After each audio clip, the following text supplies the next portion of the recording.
47 సుదీర్ఘ నిరీక్షణకు తెరదించుతూ భారత మహిళా జట్టు తొలిసారి వన్డే ప్రపంచ కప్ను కైవసం చేసుకుంది.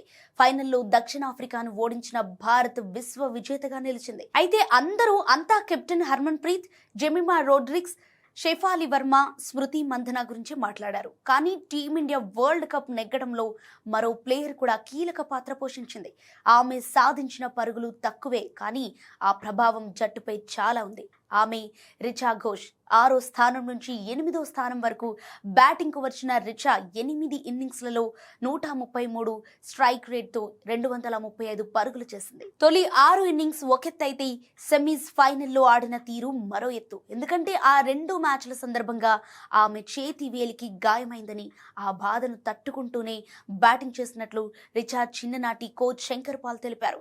సెమీ ఫైనల్కు ముందు ఎడమ చేయి మధ్య వేలికి గాయమైంది. అయినా సరే బ్యాటింగ్ చేసేసింది. ఆ నొప్పి తట్టుకుంటూనే కీలక ఇన్నింగ్స్ ఆడింది. ఆమె మానసిక బలం ఏ స్థాయిలో ఉంటుందో అర్థం చేసుకోవచ్చని శంకర్ వెల్లడించారు.